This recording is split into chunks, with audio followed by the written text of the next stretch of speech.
I looked everywhere in Toscana to find one because I went to the piano lab too, to go to the basement in Sturby. Nowhere had one. And I went to Ace and he helped me look for like 20 minutes and then he was like, I'm sorry, but I don't have any. And I went to walk out and he was like, I got way too many of these and not enough people working here. Get it out of my sight. And I got it free. It was great.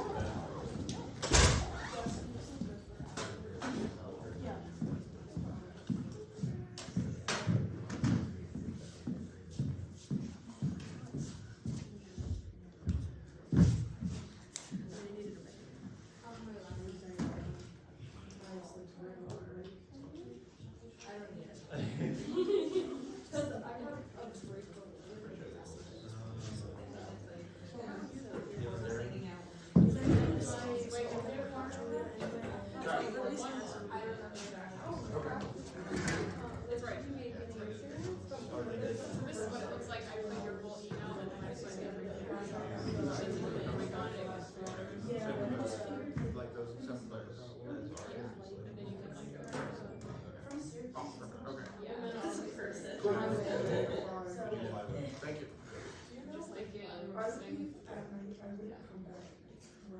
Okay, it's 11. Welcome all. Just a sec. Here we go.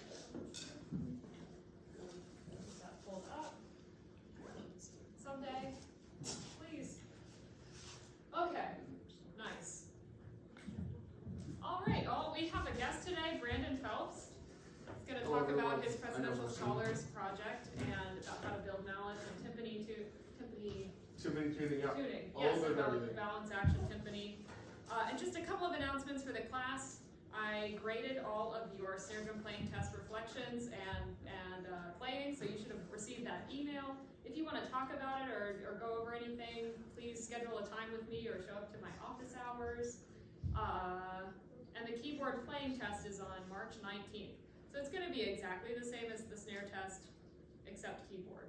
And that is not the first day back from break, but it is the Wednesday right after break. So you should practice a little now or over break if you can, because if you start on Monday or Sunday, it's going to be a push, isn't it, to get it done by Wednesday. So just be thinking ahead about that. I gave you that extra day so that it's not like immediately back from break. You should take a break over the break. All right? Yes? Does it matter which keyboard should we use or just any of them? Yeah, it doesn't matter. So because you don't have access to my bell mallets, I wouldn't do the bells with the mallets you bought. So with the ones you bought, I would use a marimba, but totally you can use a vibraphone, a xylophone, whatever you need. All right? Yeah, so try to get in this room or talk to Aiden about figuring that out. Let me know if there's any issues with access to instruments, because I don't use that as an excuse. Tell me in advance and I will work out a solution for you. All right? Cool. Over to Brandon. Okay, so I'm legally obligated to say this, but all of the money that we got for all the tools and the research is through Lockheed Commons and the Presidential Scholars in the Kilmer Grant. So that's how all of this is possible. So for a little bit of context, me and you've probably met him, Eli Sutton.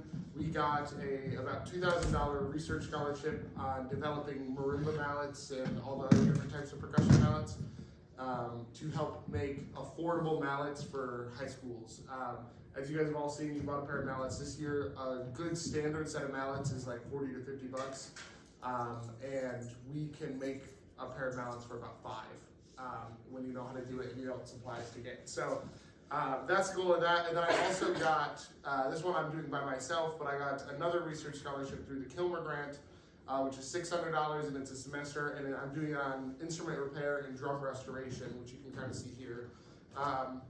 But to start off, I'll let you guys stand up for 2 minutes and just come look at all the stuff and let me know if you have any questions. So there's a bunch of cool and interesting stuff, and I want to make sure that you see it first so that when I'm talking about it, you kind of know what you're looking at. So just come up and check everything out.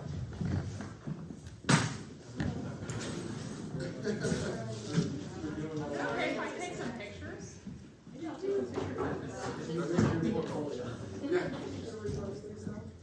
Hey, yo, hey. Yes, these are all drum heads. This is a field drum. I haven't updated it yet, but it's going to be somewhere in the late 60s. And you know that because the ID badge has a serial number on it. All the Ludwig drums before 1963, they didn't have serial numbers. So if it has that badge and a serial, it's late 60s. Yep. So, and then this one here, I'm gonna do the exact same thing with this one. That needs a lot of work. Well, I just sanded it. Yeah, I'm gonna paint it this time. That's what I did with this one. What else I was doing chord stands? There's a field drum, a snare drum, bass drum. So I'm gonna do some red bass drum that right for my drum. What the heck? That's a different type. But the heads do come off. The heads do come off. Which one? Yeah, so actually, fun fact, before we had a drill, when we first started doing this last spring, we would use eye hooks to make holes in the rubber to put the shafts in. Yeah, we would do it by hand. Yeah.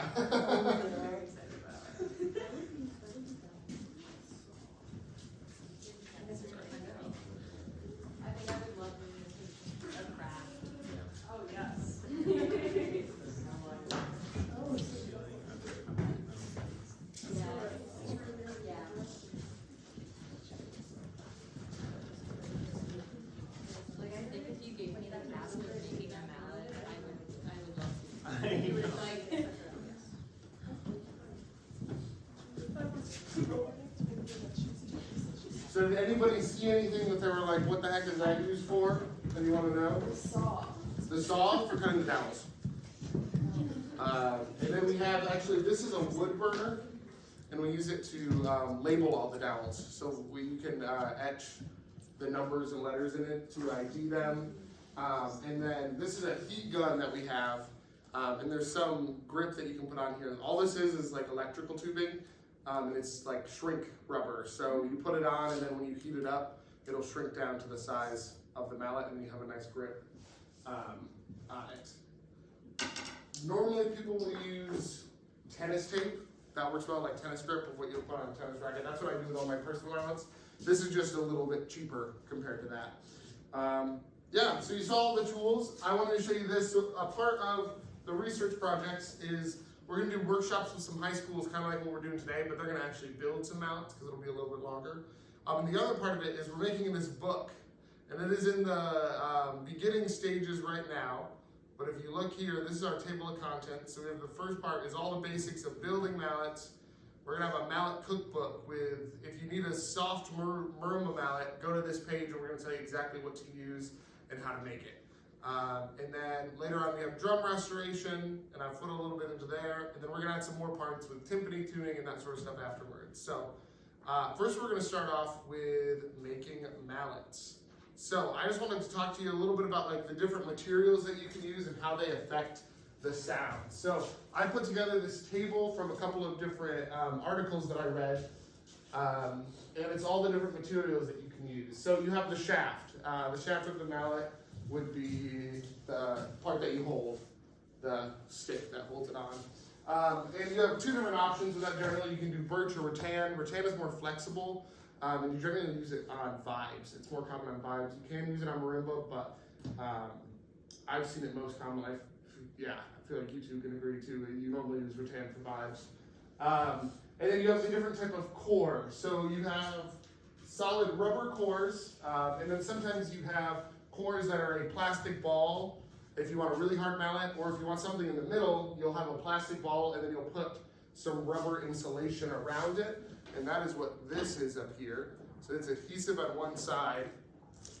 It's adhesive on one side, so we can wrap it around a plastic core, and then you have like a layer of rubber, so it doesn't have as much attack. There's a bunch of different shapes and stuff you can do. If you read through that, it talks about how all the different materials affect the sound, and that's really important when you're making the mallets, because you don't want to just make a bunch of mallets not knowing what they're going to sound like. You want to try and get as close to what you're looking for when you start. And then the different types of wrapping, you can use yarn, which is most common for marimba mallets. Some of them use wool. Wool is a lot less durable than yarn, so when you do make them out of that, you got to be careful. Cord, it's thinner and it's a lot denser, so it's very articulate. A lot of vibe mallets are like that. And then sometimes you can have a combination of any of those different things. which you'll see on some pairs of mallets. Marimba one, double helix, uses 2 different types of string. That's a good example. Then you have the different types of cores. So we have round cores. They have a consistent timbre when played at different angles. And then oval-shaped mallets. And these are referring to the core, not necessarily the mallet themselves. And they have a much darker tone when you play on the tip. So I see a lot of percussionists talk about how like, oh, you want to be softer at this one part. Like play up on the tips of your mallet to get that softer sound. That only works if you have this type of mallet core. So that's something to keep in mind. Not all mallets will be able to achieve that. And then I just have a little blurb about some non-standard mallets that we can go in there. So the shaft, so this is currently in construction. So the parts that I don't have any information for yet, I'm gonna just tell you guys about. But the shaft we talked about, birch, is generally what you use. Yarn weights, this is something that I had to learn a lot about because I knew nothing about it. So the weight, generally for mallets, you're going to use 1 through 4, and it refers to how thick the yarn is. It has nothing to do with how much it weighs.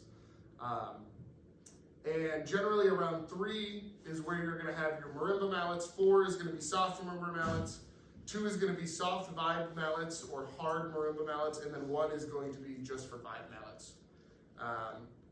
So you go through, and it's important to have all of that. We talked about the different types of cores. So I had a bunch of cores. The first type of core we tried to use was actually a bouncy ball. And these are actually bungee tarps. Normally there would be 2 of them, or no, there would be one with a piece of bungee cord going in it, and you would wrap it around to hold a tarp down. So that's where we got all of these from. And then we moved to 3D printing a lot of cores at the library, because you get 2 free sheets a day, and you can get like 80 of these on 1 sheet. So we did a lot with that. We're now, because we have a bigger budget, there is a guy who has contact with the factory that makes all of the mallet cores for Encore Percussion, which is one of the brands mallet producers, and they're going to purchase them from the factory, and then we can buy them from him. So we'll have specific cores that are specific materials and hardnesses to make it a little bit easier, and they're generally around like $1 a core. So it brings up the price a little bit, but when you're getting specifically what you want, it works a lot better. Let's see, so wrapping the mallet, there's a couple of different, I had an article here that I found that talked about wrapping it, but you guys are in for a treat. We're gonna watch a video that I made, and don't make fun of me. We're gonna skip forward to where all this stuff that we just kind of talked about, I showed you, so we're gonna skip forward to where I specifically get to wrapping the mallet, which should be like everybody's does. And if you're using it with your bare hands, you have the opportunity to get some of that oils on the string. So what we're gonna do is first I'm gonna start off like this, to show you guys. So the basic idea is we're gonna take the yarn in front of us. You see I actually have one of these cores around on it right now. All the way back over till it's facing us. We're gonna shift it a little bit, and then I'll put it around all the way to us. Shift it a little bit, bring it around us, shift it a little bit. Okay.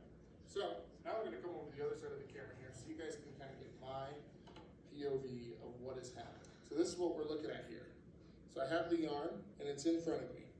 Now you want to look at it like a clock face. So right now, if this was a clock, I would be about 5 o'clock down here. Does that make sense? So I'm going to bring this string up over to 11 o'clock on the top, just on the other side of that hole, and bring it all the way around and back to 5 o'clock over here.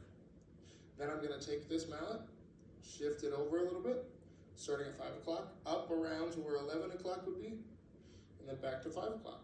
Shift it around, up to 5 and over, and we're just going to keep. So you'll do that, and you can kind of see the pattern going there, and you'll do it a bunch of times until you have, so here, if you look at the top, see how there's a hole in the top? That's called the crown of the mallet, and we want to make sure that that's there, because you'll see later when we tie it off, it's important to have that. You'll see it on a lot of yours, and that is ready so that we can sew it in and have it stay. Okay, so I've gone ahead. That'll be like my iMovie transitions. I spent a long time on that. A nice rock around here. So I have it all covered, and I have it the hardness that I want. So I'm going to wrap it down the shaft. Play it on a marimba. I like to play a scale all the way up to see if it's the right tone and timbre that I want. If I need it harder, I'm going to take. So you wrap it down the shaft, and then you'll cut it off. You wrap it down the shaft so that you know you have enough. You'll see I put a needle on the end of it so I can sew in the crown so it doesn't fall apart. I didn't show this on camera because sometimes it takes forever, but I put the yarn into the needle. So I'm going to bring it all the way back to the top, making sure I hold where my last wrap was. I'm just going to bring it around to the top. And what we're doing here is we're going to sew around the top from the inside of the crown so that it doesn't fall apart. So I'm going to start by putting my needle into the middle of the hole, sticking it through the side. I normally use a pair of pliers for this because it's kind of a pain to get the needle through. Oh, there they are. And then pull it through and pull it tight. And then we're going to spin it a little bit. Go through the spot in the hole right next to it. And then do it again. So we're going to do that until we go all the way around. So I'm going to go ahead and do that. And once I'm done, I'm going to show you what the next step is. Okay, so as you can see, I've gone through. Yeah. It's kind of hard to see in the video here, but if you notice, you'll see the stitching that goes around the crown, around all of it. And all that's doing is preventing the yarn from falling off the side when you're playing. So we went through and did that, and then you come in and do the same thing on the bottom so it doesn't come apart. Stick it up the side like that. You can see that. And then pull it through, and then go to the next one and do that too. And all this is doing is preventing the yarn from falling off the ends. So we're going to go and kind of like we did at the top, go through and do the same thing all the way around the bottom. So I'll see you when we finish this step. So we're going to go through, we put it all the way around, and then the last thing I do is I just bring it back to the top, put it through the crown, and then cut the string as close as I can to the mallet so that it doesn't fall out and like stick out so you don't see it. So that's how you're going to hold it together, and if you look at any of these, you can see the crown stitching in the top and on the bottom if you look. And that's how all the mallets are held together. There's different styles that you can have. A lot of the Mike Bolter mallets, they don't have the same type of crown. They have a crown that meets directly in the center and you're wrapping over the center and then they wrap around it that way. But I think it's easier to tie off your crowns and put them like that. So I think that is it for the mallet making part. How do I get back to base camp? Just up at the, oh, is it gone? Here, add a new tab. There we go. Nice. Okay. Any questions about mallet making stuff? Okay. Was your the first mallet that you ever made, was it like usable or was it? It was bad. Yeah. It was bouncy balls in them. I actually have them at my house right now. A lot of the ones that I made at the beginning, we ended up taking apart so that we could reuse the cores in them because they weren't our best work. But I kept the first pair I made. They were green. The wrapping was terrible because I didn't know how to do it right. And yeah, they didn't make like any noise. They were way too soft. It was rough. There was like way too much yarn. There was way too much. And it was really thick yarn. It was weight 4, which I was trying to make a medium mallet. That was before I understood what yarn weight was. That was one of the hardest things to figure out because there's not a lot of guides on making marimba mallets that go in depth on yarn weight and that sort of stuff.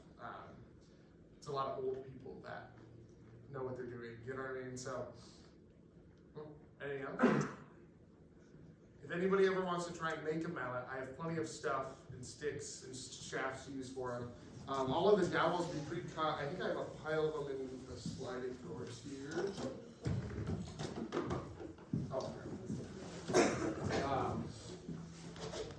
This is a pile of all the dowels that we use. So I pre-cut them and sand them down so that they're the size we need.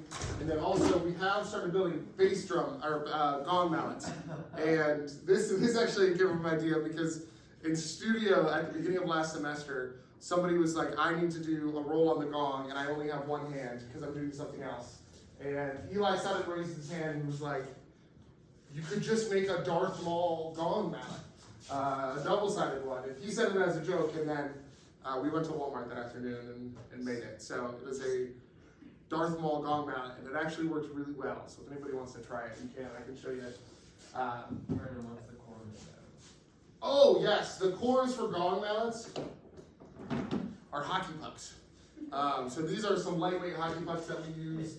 Here's a heavy one, but a lot of actual gong mallets are just unbranded hockey pucks that they take from a factory before a company sticks their label on them. So very easy to make. You know what I mean? Like the professional ones that they make are just, it's a big hunk of rubber. So yeah.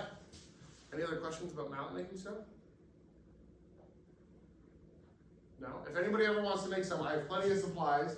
Let me know. We were originally planning on making a pair of mallets for all of you guys, so you didn't have to buy them. Sadly, it took forever to get our orders through and for them to place them, and we still haven't gotten the supplies yet. So that is a goal that Eli and I have for next semester. But yeah, so now we're going to talk about timpani. How much do you guys know about timpani? Nothing yet. Nothing yet. Oh wait, no, that's not true because we did the online quiz. Oh, yeah. Yeah. But like, barely. We have a surface level knowledge. So the bane of every single high school that I've ever been to or talked to people that went is they have timpani and none of them are in tune and they have no idea how to fix it. That was kind of the case here until last semester when Professor Gears all sent out the manual of how all the timpanis, all the timpanis that we have, and she was like, if anybody wants to try this, go ahead. And I sat in 143 for 6 hours one night. And I was able to tune and adjust all 5 of the timpani in there. I can take off a head and clean it and put it back on in under 10 minutes now. So I'm much faster than I was when I first learned how to do it. But I want to first talk about some of the different types of timpani. So actually, I got this from the basement at the beginning of the semester. This is a really old timpani. I can't tell you anything about it because there is no logo, there's no serial number. I have no idea what brand it's from. But you'll notice that there is no pedal, and you have these hand cranks on the top. These timpani, to tune or adjust them at all, you have to go through and do every single lug every time. We ended up evolving. You have clutch timpani, and that's these ones here. These ones you don't see as commonly, but you have a pedal. I'll bring this forward. We have a pedal on the bottom here, and you'll notice that there's a little lever on the side. You put your foot on it, and you can move it.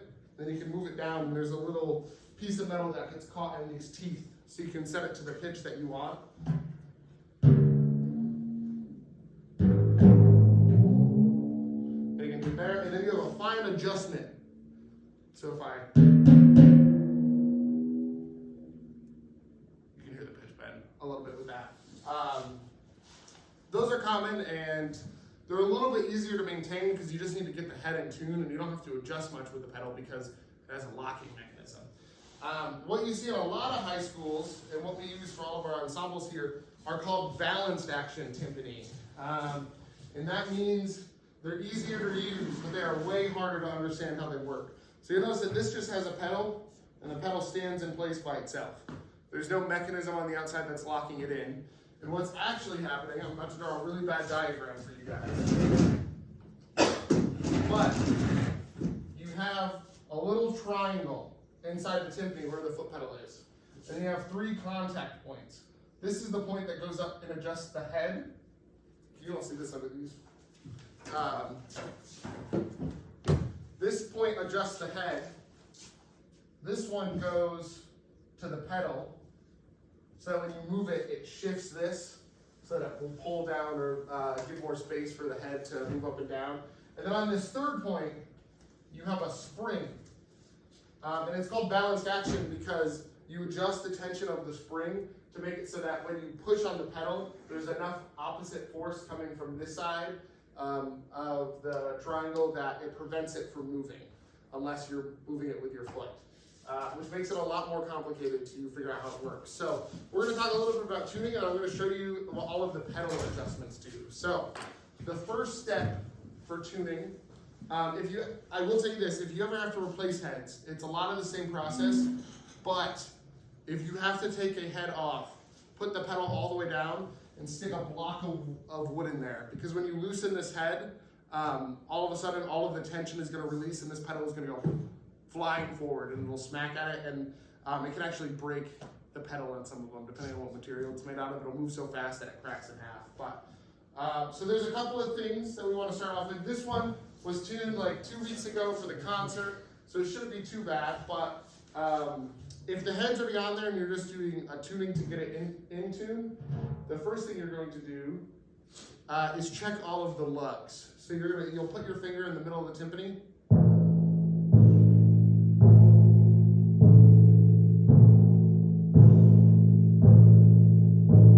You want to make sure that all the lugs are around the same pitch.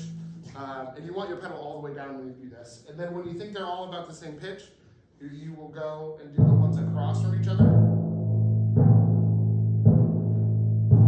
And these are not all perfect right now, but those ones are pretty good. So you'll go through and you got to make sure that all of the lugs are set to the same thing. I learned how to do it by ear last semester, but I found this app called iDrum Tune Pro. And it is like $7, and it is the most amazing thing ever because it has a function. It's a tuning app that is designed for drums, and you have a bunch of different functions that you can do with that. I'll show you quickly here. But one of them is lug tuning. So I can go on and hit the lug tuning button, set it to 8 lugs. So when I have 8 lugs on there, you can see the circle. And then when I play a note,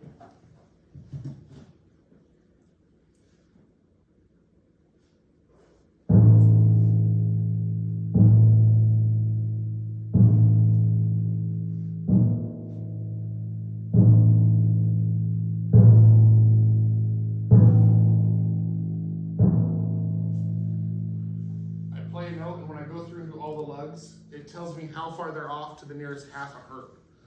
So then you can go through and adjust all of them like that, which is, and I don't think I had seen this before. I haven't seen this yet. That's really cool. Because a regular tuner has trouble with a drum wave. Yeah. Because that's a sine wave. It doesn't quite work. Yeah. Yeah. Oh my god. And that makes it really easy because like right now you can see all of these are within a hertz off from each other, which is good enough. Within a hertz, it's going to be okay.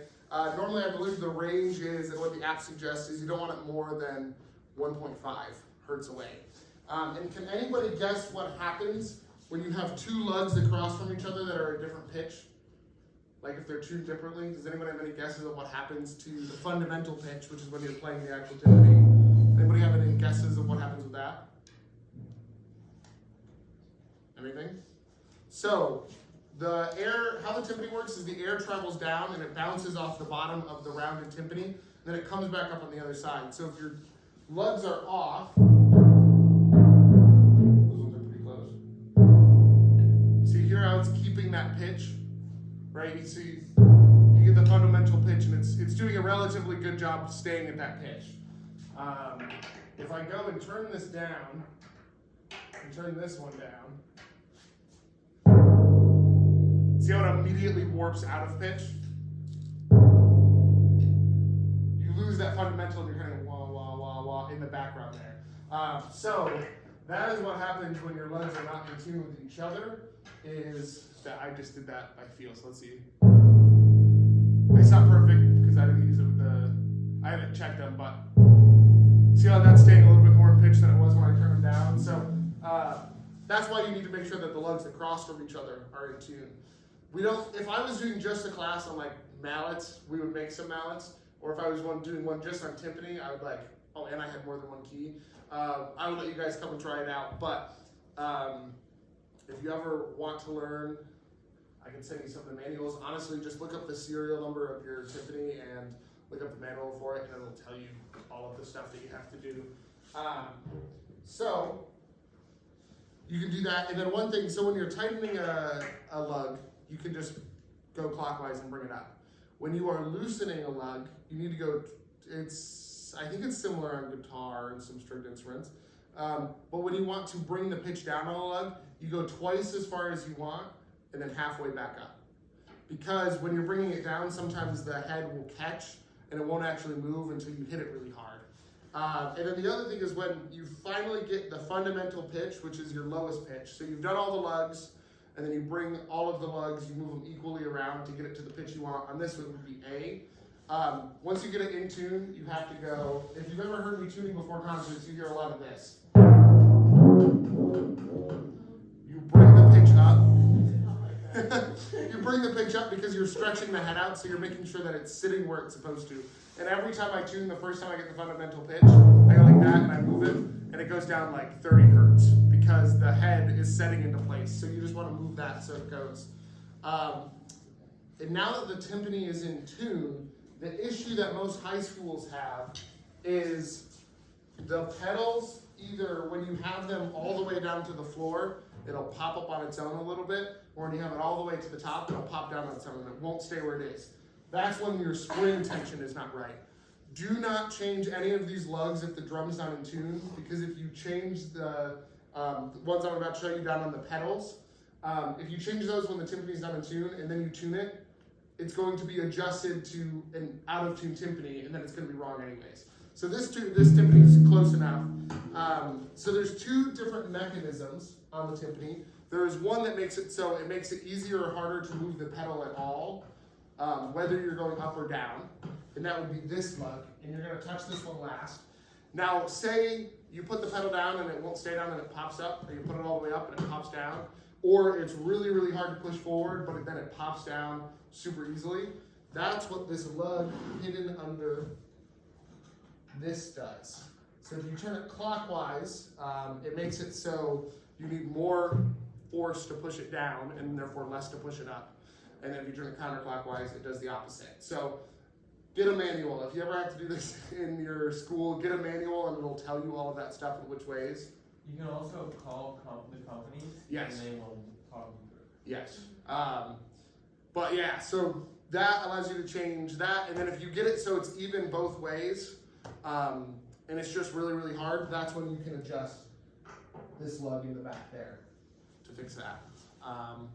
Again, it's kind of a lot, and if you ever want to like learn, I do it before every single concert, so that's an opportunity, or you can let me know. I did, for Gears All last semester, I have a 10-minute long video on YouTube about how to tune timpani, and I put Minecraft parkour in the bottom half of it to make it more entertaining for you guys. So if you want that video, that does exist. It is online. I'm not joking. It's a 10-minute video. Yeah. Yeah. That like works. If it works, it works. Any questions on timpani stuff? What's the thing on the side? Oh, so this is your tuning gauge. So if you guys can come up and look if you want, but so you put it to whatever pitches they are, and you want to do it right before the concert, and you use it as a guide. As the lights turn on and the drum head heats up, the tension will change. So it's not always going to be exactly on if it's been sitting on stage for an hour compared to 5 minutes. But we can go through, and you can. This red lever moves with the pedal as you move it up and down. So I can set it to, okay, when my pedal's in this position, it's a C sharp. And that's how that works. We use that a lot. And then, again, when you're playing, you just want to be able to like use your ear to hear if it's not in tune or not. So, any other questions? Cool. So the last thing we're going to talk about today is the other project that I have for percussion repair. Half of it is the timpani stuff and like tuning drums and organizing the storage room and all that stuff. Before we move on to this, I want to show you quickly. So we had to fill out a budget. I got a left there. Here we go. That should just open right. Okay, yeah. So here's an example of the budget that we had to fill out for all of the stuff that we were getting for our mallet making project. So there's a lot of things that we had to do beforehand to get them all into there. So just as a little bit of a eye opener, here's what that kind of looks like. Now do I know how to get back? Was it in Chrome? Is that where you had everything open? Oh, that's where you're trying to get back to Chrome? Yes. Yeah. It was Chrome? Okay. There we go. So we have the budgets that we filled out to show them, like, this is what we're going to use your $2,000 for, and this is why it's going to be important. So the second research grant that I got, a big part of it is drum restoration. And I learned how to restore drums over the summer. And here's an example of one of them. And this is actually the drum that I have here. This is it took me like 6 hours one day to figure out to ID this drum. This is a Ludwig Auditorium student level snare drum from 1958. How do I know that? A lot of trial and error and looking at catalogs from 70 years ago. I'll be honest. We went through and looked at them. So the biggest thing that I noticed, you notice that it has the ID badge. A lot of the drums will have ID badges. Ludwig's look like this, or they're like green and olive, or like silver and olive are the other ones, and they're kind of a rectangle. You'll notice there is no serial number on this snare drum. Ludwig did not put any serial numbers on any of their drums until 1963, which makes it way harder to figure out what you're looking at because you don't have a serial number or any ID number to go off of. And I looked through all of the Ludwig catalogs, looked at all of the different sizes, the amount of lugs that the drums had, the type of wood and finish that it used, and I was able to bring it down to the auditorium. So now, what do you guys think are some benefits to being able to restore drums in your classroom? Probably cheaper than replacing the whole thing. Definitely cheaper than replacing them. Like, yeah, I think this was $70 for all the materials, but that was also all the cleaning stuff that I have enough to do like 5 or 6 more drums with. So that cost kind of changes depending on how you were doing. So definitely money. I was gonna say the money. The money, yeah. A big thing is a lot of drum companies back in the 60s and 70s, especially Ludwig, they did with this with all of their snare drums in the 60s and 70s. They had student level models and professional level models, and you guys have that with all of your instruments. Probably a lot of your schools have Ludwig drums from that time. They buy them once and then they keep them and they're sitting in a storage room. One, you can see from the pictures here how big of a difference it looks. I have some more that show a bigger one, but yeah, like this one right here. This is the same drum back to back with how it was before. With Ludwig and their student level drums, and again, a lot of other companies at that time, the only difference between their student and professional level drums were the quality of finish that they put on the outside. It had all of the same shells and all of the same hardware, which is what makes the sound. So the Ludwig Auditorium was a student level model because it had a cheap paint that was on the outside, and that is why 70 years later all the paint is falling off. So being able to go through and redo it and make it look like a new drum, you're having a professional level drum from 70 years ago. That sounds pretty darn good. I'm still waiting for heads and stuff, so I'm not going to play it for you today. The other thing is, I'll get to that in a second. The other thing is, do you guys know what pitting is? Does that happen? Is there chrome in any of your guys' instruments? Or any kind of metal? Do you guys not chrome? Okay. So I know it happens with chrome. I'm not sure about any of the other metals, but you get pitting, which is when the metal starts to oxidize and you get these bumps and grooves in the metal. And pitting leads to rust. You get pitting because it gets dirty and it doesn't get cleaned. When you restore a drum and you go through and you clean all the chrome, it prevents the pitting from happening, therefore preventing it from rusting. And when it rusts, you have the issues of things breaking because the metal is just deteriorating. So also being able to clean your drums and knowing how to do that is important because it's going to save the life of your drum a lot. And this is an example. So this is another Ludwig drum. It's a field drum from the late 1960s. And I know that because it has a serial number. It uses the badge from the 60s, but it has a serial number, which means it's past 64. It was the same wood finish as this one, and I'm going to go through and paint it the same color. The Potsdam red, or as close as I could get to it, to that sort of stuff. So I'm going to have 2 matching drums like that we restored. Yeah, so you prevent the pitting and you make them last a lot longer. I'll go. What was your question, Michael? Yeah, so basically what you're saying is that the student level drums sound nearly identical to the top of the line professional ones. Yeah. Well, not anymore, they but did like in the 60s. yes, a lot of your old Ludwig drums that you're going to have in the classrooms that you'll have to do work on, they're the same. Sorry, could you say that again?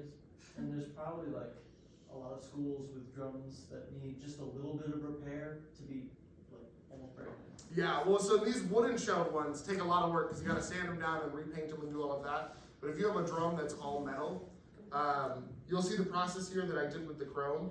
You like literally just give it a bath, and you can shove the shell in there too. You can do it in a day.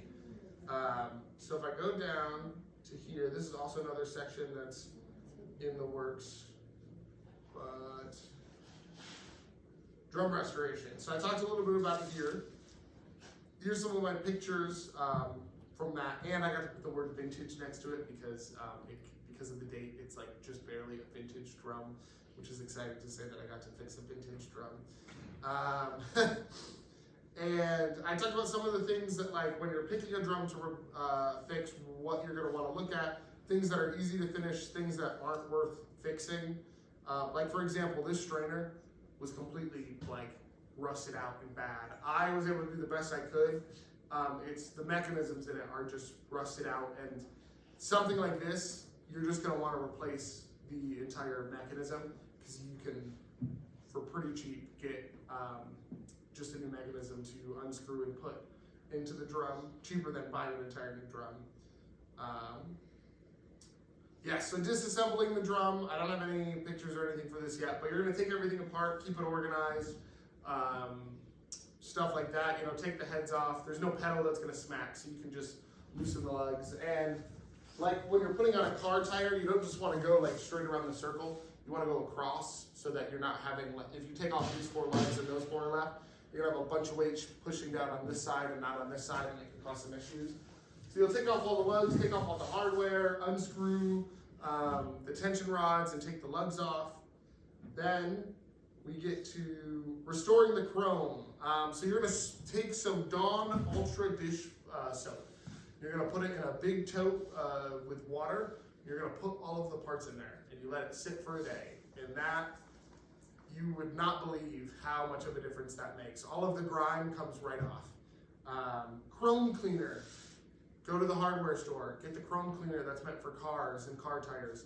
It is the exact same thing. Actually, most of the people that restore drums are old retired people that worked on cars their entire life. So all of those practices and ways of fixing them come from that. So you use the chrome cleaner, you'll put that on there, let it sit for another day, you'll wipe it all off and it'll get rid of the rest of that gummed up gunk and it'll make them shine.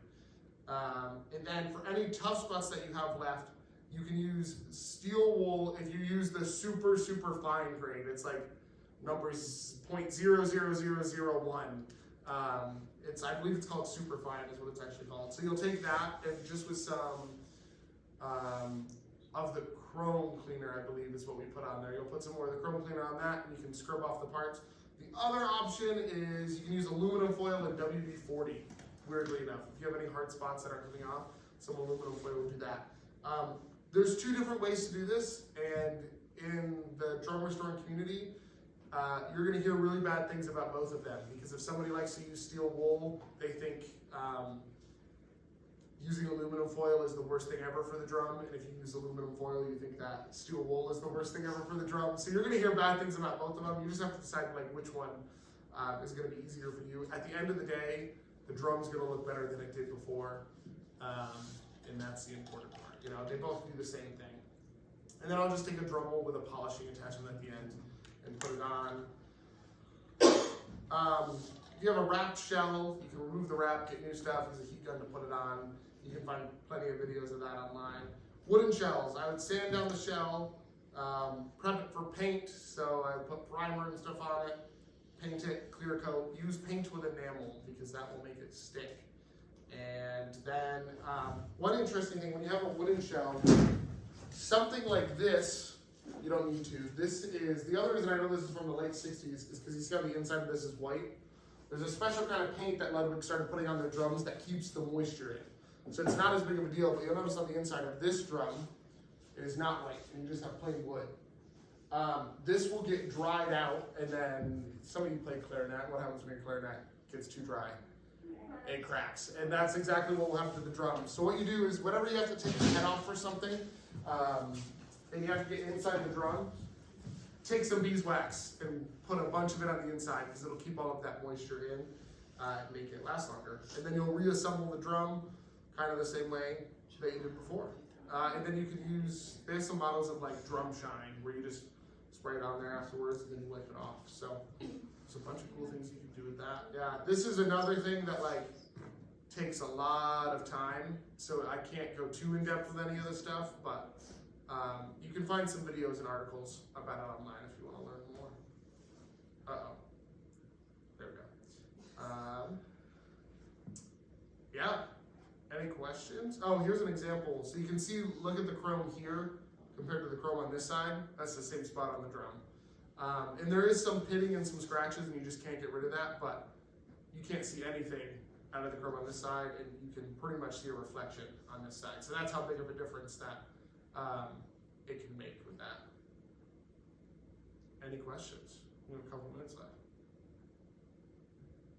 Any questions about anything else? We really didn't talk about it. Maybe I know. Maybe I'll be able to help. No? Oh, yes. Maybe a very basic question, but what is the difference between a bass drum beater and a tam-tam beater? And why would you use one or not the other? Or I feel like that could be a common misconception. I feel like in my experience, and you guys might be able to add to this, tam-tam beaters are generally a lot heavier. If you were, because you can hit a tam-tam really hard, it's a big piece of metal. And actually, while I'm talking about this, I'll bring a tam-tam up to show you how that mallet works. But you can hit it really hard, and it's not going to really hurt the tam-tam because it is a big piece of metal. Whereas with the bass drum, you might not want that much weight and that much force going onto it. And a lot of times, bass drum mallets, I believe, are wrapped in a cloth, and they normally have either, I believe it's normally wood on the inside that's on the bass drum mallets.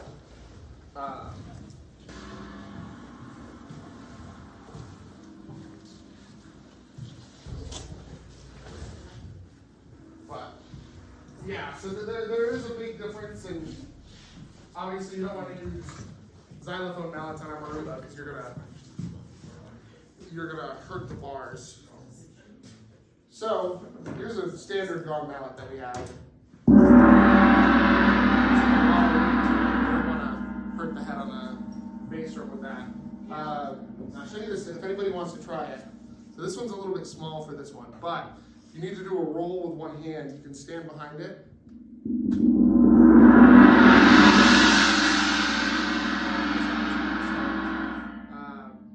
Yeah, if anybody wants to try that, you can afterwards. It's pretty fun. Yeah, is that? Yeah, cool. Anything you have to add to that?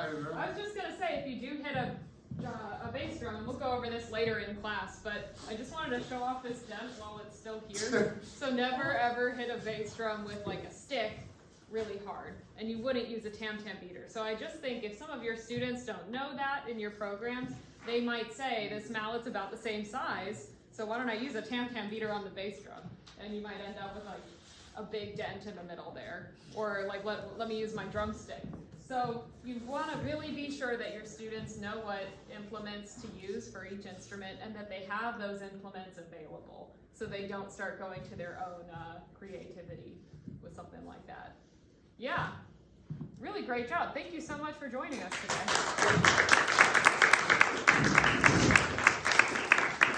Okay, yeah, we can go a few minutes early.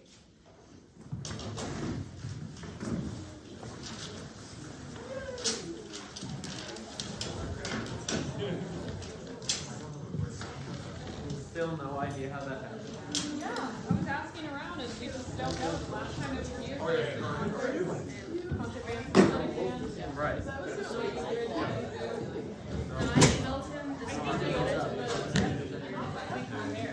Yeah. Middle bubble. Top of there, and then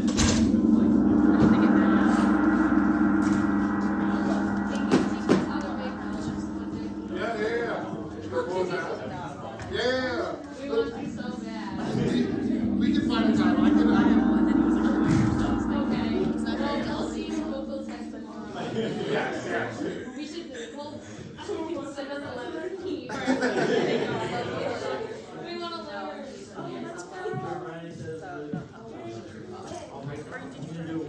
Go ahead. I think it's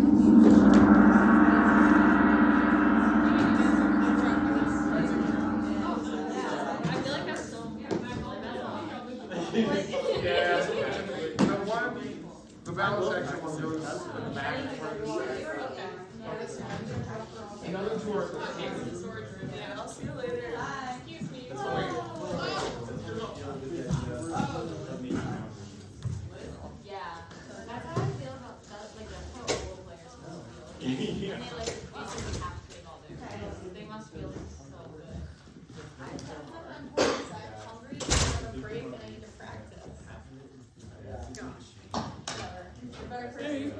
control that. Yeah.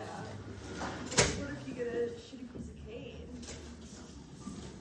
I couldn't do that because I'm afraid of using sharp like I'd be like nervous. Yeah, like I can't. That is so scary to me. Okay, I think I'm gonna go try to do a second time today.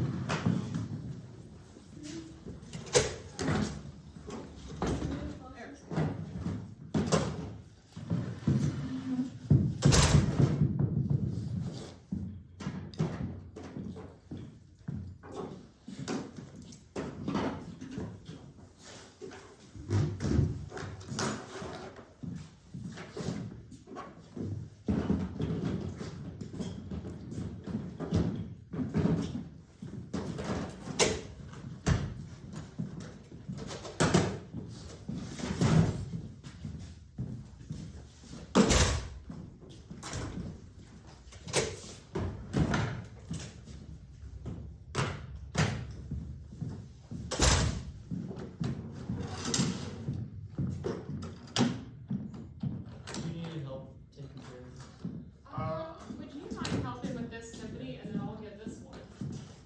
Is it really safe to pick it up by these things? I guess so. Maybe It's the only way. It's not a usable timpani anyways. Yeah, and- if you just grab this thing, not by the grab by this